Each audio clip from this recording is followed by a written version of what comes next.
সবার কাছে কতগুলো কথা বলার আছে, মন দিয়ে শুনবেন যে যেখানে বসে আছে। দেখবেন মানুষের সময় খারাপ যায়, জোরে বলুন হ্যাঁ না না, জোরে বলবেন। পুরুষ মানুষের বলে পুরুষের 10 দশা, কখনো হাতি কখনো মশা, কথায় আছে না মা? ও মায়েরা, আপনাদের সময় খারাপ যায় অনেকের। দেখবেন বাড়ি তৈরি করব বলছেন কিন্তু তৈরি হচ্ছে না। এইদিকে এদিকে, বাড়ি তৈরি করব বলছেন কিন্তু তৈরি হচ্ছে না, হতে গিয়ে আটকে যাচ্ছে। আপনি কোনো কাজ করতে যাচ্ছেন, ভালো করে শুনবেন, এগুলো শোনা দরকার আছে। আপনার কাজটা আটকে যাচ্ছে, আপনার পেছনে মানুষ লেগে যাচ্ছে, আপনার কোনো কাজ ভালো হচ্ছে না। আপনি অনেকে বলেন আমাকে ফোন করে, বাবা আমার কোনো কাজই হচ্ছে না। কেন হচ্ছে না? সব কাজে ফেল করছি। তার কারণ কি? শনির 7.5 দশা। শনি পুজো কোন দিন হয় মা? জোরে বলুন। শনিবার দিন। শনির কুদৃষ্টি যদি কারো ওপর একবার পড়ে, তবে ভালো কাজ কোনোদিন হয় না, খালি খারাপ কাজ হয়। শনি একদিকে ন্যায় বিচার করে। শনি দেবতাকে জানেন মায়েরা? জোরে বলুন। শনি দেবতার নাম শুনেছেন তো? শনি হচ্ছে 9টা গ্রহের মধ্যে একটা গ্রহ। শনি হচ্ছে দেবতাদের মধ্যে একটা দেবতা, তার নাম হচ্ছে শনি দেবতা। ভালো করে শুনবেন। এই শনি দেবতার বাহন কে বলুন তো? কোথাও দেখবেন শকুন, কোথাও দেখবেন কাক। শনি দেবতার বাহন কি? কোথাও শকুন, কোথাও কাক। মায়েরা, শনি দেবতার পুজোতে কি কি লাগে? শনিকে সন্তুষ্ট রাখবেন, আপনার জীবনে শনির কুদৃষ্টি চলে যাবে। যদি আপনার জীবনে এরকম কোনো ঘটনা ঘটছে, হওয়া কাজ হচ্ছে না, হতে গিয়ে হচ্ছে না, আপনি ভালো কিছু করতে যাচ্ছেন, আটকে যাচ্ছেন, আজকে জেনে নিন আমাদের দেবতা শনিদেব, তাকে যদি সন্তুষ্ট করা যায় আমাদের জীবনে কিছু লাভ আছে। আগে শুনে নেবেন। শনিবার দিন যদি আপনারা সরিষা, কালো সরিষা শনি দেবতার নাম করে অর্পণ করবেন। সন্ধ্যাবেলায় সরিষার তেলের প্রদীপ দেবেন। খুব মাথায় রাখবেন, শনি দেবতার নামে বা শনি দেবতার মন্দিরে বা শনি দেবতার ছবিতে আপনি কোনোদিন মোমবাতি জ্বালাবেন না, তাহলে কিন্তু শনি দেবতা রুষ্ট হয়। শনি দেবতাকে গঙ্গা জল দেবেন। শনি দেবতাকে যখন পুজো করবেন মায়েরা, বিশেষ করে কালো শাড়ি পরে পুজো করবেন, দেখবেন শনি দেবতা খুব সুস্থ হয়, মানে খুব সন্তুষ্ট হয়। শনি দেবতাকে কালো শাড়ি পরে পুজো করবেন। আপনারা বৃহস্পতিবার দিনটা, বাচ্চাটা খুব চঞ্চল, আপনারা বৃহস্পতিবার দিনটা মানেন তো? আপনার বৃহস্পতিবার দিনটা মানেন, কিন্তু একটা দিন মানবেন যদি পারেন, শনির দশা কোনোদিন আপনাকে শনির কুদৃষ্টি থাকবে না। শনিবার দিন যদি নিরামিষ খেতে পারেন তাহলে আপনার সবচাইতে ভালো। এইবার বলে দিই, শনিবার দিন আর একটা কাজ করলে আপনার শনির দশা চিরকাল ঘুচে যাবে। এখনই বলে দেবো। কি বলুন তো? শনির দশা ঘুচে যাবে কখন?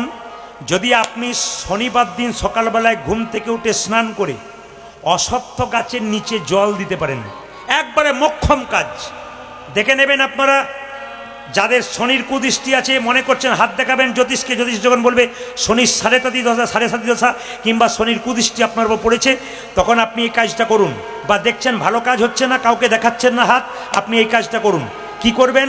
জ্যোতিষশাস্ত্র বলছে, যদি আপনি শনিবার দিন অশ্বত্থ গাছের নিচে জল ঢালতে পারেন আর সন্ধ্যাবেলায় অশ্বত্থ গাছের নিচে সরষার তেলের প্রদীপ দিতে পারেন, একবারে 100% আপনার শনির দশা কাটবেই কাটবেই কাটবেই। দেখুন, শনি দেবতা কোন দেবতাকে ভালোবাসত? গুরু বলে মানত কাকে? শিবকে। সেই শিবের প্রতি পর্যন্ত শনি কুদৃষ্টি দিয়েছিল। একবার দুর্গা শিবের সঙ্গে ঝগড়া করেছিল, স্বামী চিরকাল কৈলাস পর্বতে থাকবো, এটা বাড়ি টাড়ি কিছু হবে না। শিব বলেছিল, শোনো, আমি শনিদেবকে তৈরি করেছি, শনির কুদৃষ্টি আমার উপরে আছে, তুমি ভালো বাড়ি তৈরি করবো বললে হবে না, তুমি দেখো না আগে চেষ্টা করে। শিব ভালো বাড়ি করার চেষ্টা করেছিল, শনির কুদৃষ্টির প্রভাবে আস্তে আস্তে বাড়িটা নষ্ট হয়ে গিয়েছিল। ওই জন্য কৈলাস পর্বতে বাবা ছিলেন। এ পৌরাণিক গ্রন্থে কথা বলছে। আপনাদের কাছে নিবেদন রইল, শনির কুদৃষ্টি যাতে না যায় আপনাদের মধ্যে, তাই জন্য শনি দেবতার নামে পুজো করবেন। শনি দেবতাকে আপনারা মানবেন। শনিবার দিন আপনারা, বারবার বললাম, যদি কাউকে কালো জিনিস দান করতে পারেন, কালো জিনিস, যেমন শনি দেবতার মূর্তি কিন্তু লোহার মূর্তি হলে সব চাইতে ভালো হয়। হ্যাঁ, এটা কিন্তু মাথায় রাখবেন। সবাই মিলে বলুন, শনি দেবতা কি? শনি দেবতা কি? শনি দেবতা কি? দ্বিতীয় কথা বলি, আপনি যখন কারো বাড়িতে খেতে যাবেন তখন বিচার করে খাবেন। যাত্রার বাড়িতে খাবেন না, প্রদীপ পালের কথা মানবেন না, শাস্ত্রের কথা মানবেন। যাত্রা বাড়িতে খাবেন না। কার বাড়িতে খাবেন না?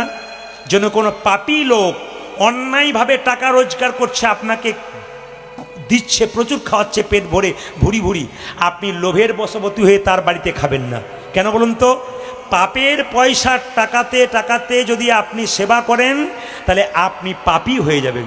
শাস্ত্র বলছে যেমন খাবেন অন্ন সেরকম তৈরি হবে মন।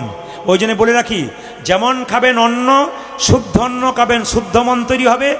আর যদি শুদ্ধ অন্ন না খান তাহলে অশুদ্ধ মন তৈরি হবে। একটু প্রমাণ দেখুন। ভীষ্ম সরসজ্জায় কতদিন ছিল জোরে বলবেন? কেউ বলতে পারবেন? 58 দিন। মায়েরা, ভীষ্ম সরসজ্জা 58 দিন ছিল। পঞ্চপাণ্ডবকে জ্ঞান দিয়েছিল, ধর্মের জ্ঞান। যখন ধর্মের জ্ঞান দিচ্ছে, একটা মেয়ে পাশে বসে মুচকি মুচকি হাসছে। জানেন আপনারা মেয়েটিকে? ওই মেয়েটি হলো দ্রৌপদী। যুধিষ্ঠির সঙ্গে সঙ্গে ভীষ্ম বলে উঠল, দ্রৌপদী তুমি হাসছো কেন? বলে আমি হাসছি এই জন্যে, যেদিন 80,000 লোকের মাঝে আমার কাপড় খুলছিলে, বস্ত্রণ হচ্ছিল, সেদিন তোমার ভালো ভালো কথাগুলো কোথায় গিয়েছিল? সেদিন তুমি বসে বসে দেখছিলে আমার কাপড় খুলছে দুর্যোধন, তোমার ভালো ভালো বাণী কোথায় গেল? ধর্মের কথা কোথায় বেরোচ্ছিল? সেদিন তুমি ধর্মের কথা বললে না কেন? আজকে তুমি সরসজ্জায় শুয়ে এ কথা বলছো কেন? যুধিষ্ঠির মহারাজ চুপচাপ বসে আছে। ভীষ্ম বলল, মা তুমি ঠিকই বলেছ। বলে কেন? যেদিন আমি তোমাকে প্রতিবাদ করতে পারি নাই, দুর্যোধন কাপড় খুলছিল, তোমার বস্ত্র হনন করছিল, কোনো প্রতিবাদ করি নাই। কেন বলো তো? একটা কারণে প্রতিবাদ করি নাই। কি কারণে? তখন যে আমি দুর্যোধনের পাপের অন্ন খাচ্ছিলাম, ওই দুর্যোধনের পাপের অন্ন খাচ্ছিলাম বলে আমার শরীরে পাপ রক্ত তৈরি হয়েছে। মায়েরা, যদি কোনো অন্যায়কারীর ব্যক্তিতে, অন্যায়কারীর বাড়িতে আপনি খাবার খান, যদি কোনো পাপের বাড়িতে খারাপ খাবার খান, তাহলে আপনার রক্তটাতে পাপ তৈরি হবে। এর কথা কে বললেন? না, ভীষ্ম বললেন যে আমি পাপ রক্ত তৈরি করেছি পাপ খাবার পেয়ে। আজকে আমাকে অর্জুন বারবার সর্বিদ্ধ করেছে, আমার শরীর থেকে সমস্ত পাপ রক্ত বেরিয়ে গেছে, তাই আমার মুখ থেকে ভালো ভালো কথা বেরোচ্ছে। ওই জন্য আপনাদের কাছে নিবেদন রইল, পাপের খাবার কারোর বাড়িতে খাবেন না। চেষ্টা করবেন ভক্তের বাড়িতে, চেষ্টা করবেন প্রসাদ খেতে, চেষ্টা করবেন যেখানে মহোৎসব হয় সেখানে প্রসাদ পেতে। দেখবেন আপনার মন শুদ্ধ হবে, আপনার জীবন সুন্দর হবে।